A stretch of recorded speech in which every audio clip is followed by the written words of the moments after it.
She is a traditionally trained and initiated pipe carrier of the Cheyenne lineage. She has studied sacred practices of indigenous cultures throughout the world for nearly 25 years. She is a spiritual mentor, a teacher, a mediator, a life coach, and a minister.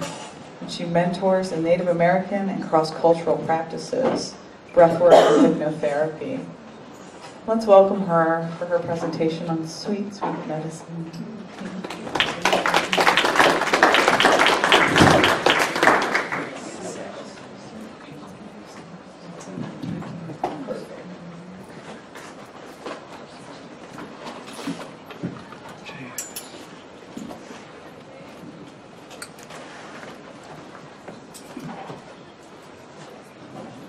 So thank you, Natalie. Thank you for putting this together. And thank you all for coming and sharing your time with us, and especially on Oscar night. I'm sure it was a big decision.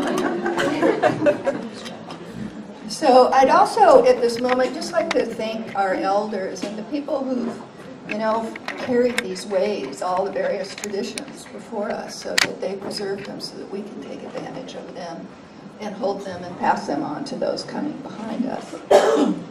So the title of this is Sweet Medicine, and I'm going to be adding a bit of a different perspective to what's been shared. So sweet medicine is actually the name of the prophet and the great chief of the Cheyenne, the southern Cheyenne, and lived near Bear Butte, South Dakota, which is where I was trained and initiated. And it's in the south, it's in the west of South Dakota. It's a fabulously beautiful area in the Black Hills. This mountain is traditionally shared with the Arapaho, the Cheyenne, and the Sioux. Rosebud Reservation is right next to it. And so they also share this mountain. Sweet medicine, as the stories go, was a very acknowledged and recognized as a special person. And he grew up showing a lot of qualities of leadership and great skills. And as he was growing, he was hunting. He was becoming a teenager, a young man. He went out and he had his first kill. And in those days, the elders, the old men, would come along with the hunters, and when they had the kill, they would bring it back. They would help the person skin it, dress it, and bring it back to the tribe. And the person would always share of the hide and some of the meat with the elder, or not the hide, but the meat. And so sweet medicine was out. The elder there wanted his hide because it was such a beautiful and special hide, and he wouldn't give it to him. And there was a fight that ensued, and then there was harm, and long and the short of it, sweet medicine ended up having to leave. And he was banished from his people and his tribe. And so he found his way up to Bear Butte. And there's a cave on that mountain where he entered and spent 4 years. And during that time, Maheo, her creator, would come and visit him and other spirits.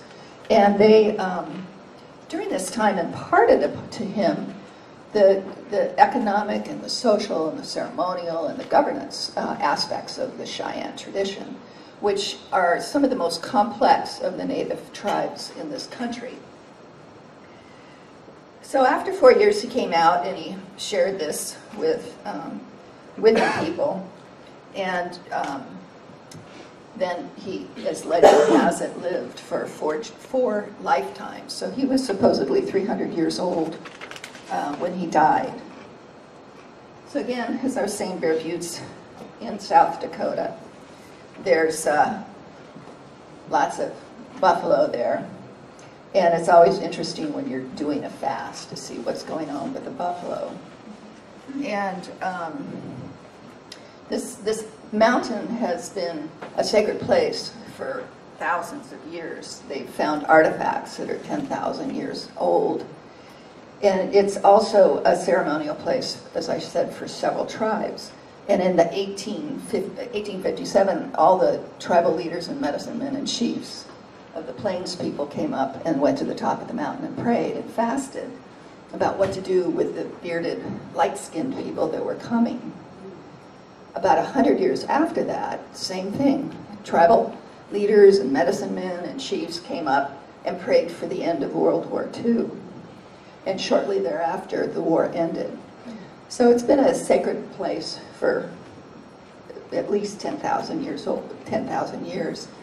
And what was interesting for me when I went there the first time is I could feel the sacredness. I mean, I had traveled the world by then, gone to very many other sacred sites, participated in a lot of different ceremonies, and realized that I hadn't really paid attention or given homage to the sacred sites of this land, of ours. So it was an interesting moment. And I would encourage any of you to explore the sacred sites of this country, because they're quite remarkable as well. So about a little over 10 years ago, I was adopted by my Cheyenne grandfather, Eugene Black Bear Sr., who is a arrow priest, a peyote priest, a fasting priest, a Sundance priest, and an arrow priest. And he's the great-grandson of Strongbow. He's a pure blood. And Strongbow was one of the few survivors of Sand Creek. And so his line goes all the way back to that. And he was also one of the people instrumental in legalizing the peyote Native American church ceremonies. So for me personally, you know, it's said that when your mother dies, your soul journey begins. And when your father dies, the dream begins. And it's pretty much how it was for me. There were a few other life changes going on, and I didn't have the skills or the capability to deal with them. I just didn't know what to do. And I found myself, at the suggestion of a friend, at Esalen for a week, and participated in a cross-cultural workshop that was given by Angela Saria, and it was the first one that she had done, and all her buddies were there. And it was one of those moments that I didn't know where I was, but I knew I was in the right place. And I felt like that I gotten to the big kids table at Thanksgiving, you know. And so it was a remarkable experience, and one of the takeaways from that, also in that group, were 4 of my, my future teachers, friends, and mentors. So the takeaway was, find your roots. As we look for who we are and remember who we are, it's important to know where we come from. So for me, I'm part Seminole, and I went to find my Native American roots. And it was remarkable how the doors opened. So I was very early on sitting in Native American church meetings, and and that's where I knew that my path was going to be a traditional lineage. That from there I studied, like I said, several different cultures, and my goal was to find places where the sacred ceremonies, the people, all where I could touch what's called original ground. That was important to me. Places and ways that go back to when the earth wasn't touched by humans, when it was created. It's like, that's where I wanted to know I was coming from in terms of my experiences and practices. So, back to Bear Butte. I'm learning all this technology. So again, here's beautiful Bear Butte. So, on that quest, this I can't attribute to anybody because it's been in my sphere for so long. But it's information is knowing water is H2O. Knowledge is knowing how to make it rain. And that's how I was taught. And I would, you know, and I can see some of the other people who we've heard from today, you know, have that same depth in relationship. Because in Native and traditional cultures, it's all about relationship. The relationship with yourself, relationship with other people, relationship to the plants, relationships to the spirits. It's relationships. Because there's not a traditional or land-based culture in the world that doesn't believe that we're all interconnected and live that way. So just a little bit about my training too. In addition to the, you know, ceremonies and that sort of thing, I had to learn a martial art. I had to show that I was an expert in something. And the belief is that when you are an expert in one area, you could translate those skills and learnings into other areas and pick things up and learn more quickly. Because that was important to the people I was working with, because their cultures were dying out. And I know in the Native American culture, there are certain ways that, that we no longer know about, other than that they once existed, because those people have passed on. And when an indigenous person passes on, because everything's oral, thousands of years of information are gone. And so that's why there's quite an interest in the reclamation of that knowledge. So where I'd like to share is some of the cosmology and the things that I've noticed in holding ceremony, participating in ceremony, and the cross-cultural studies. And so these are some of the components of ceremony. And we've heard some of these mentioned already. And the first is preparation. I just learned that the other day at the Apple store. So preparation can take many forms. And the truth is that once we agree and commit to a particular ceremony or initiatory process, the process begins. And so it can take the form of, I'm going to talk about a vision quest or a fast. So the preparation begins with also getting agreement with a mentor or somebody who's going to take you on that quest.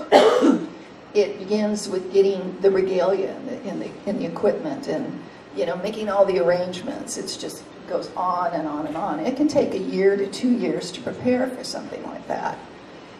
But the important point is you create your intention, and we now know that intentions prime the nervous system so that we begin to see and acknowledge and integrate the things that are happening in our life that relate to that intention. It also sets the thread for the whole experience that we're doing. And it begins to cultivate, the whole preparatory process cultivates safety. It's the beginning of the set and setting components of doing this type of work. And it's, the process is, as well as we prepare and go through the steps of something, is as deep as the experience. And all the traditional cultures throughout the world were very adept in non-ordinary states of consciousness. There's been mention of, it comes from deprivation, it can come from fasting, it can come from being in a cave, it can come from singing, dancing. And we're the only culture in the West that doesn't really embrace and grow non-ordinary states. And so that's been a big push, you know, initially with Stan Grof's breathworks, and so that's something to really become skilled at. And we are, as a culture, beginning to integrate that more. Another thing that's very important in the preparation is surrendering to the process. Trust who you've asked to mentor you, and trust that you are not in charge and that this is a process of learning. So it's about letting go. So the next phase is purification. That can take fasting, special diets, detoxing. Again, getting the right equipment for yourself. It could be a sweat dress, a fasting dress, a buffalo robe, you know, depending on the tradition. Some traditions you're tying prayer ties. You could be tying 408 or more prayer ties attached and related to your intentionality.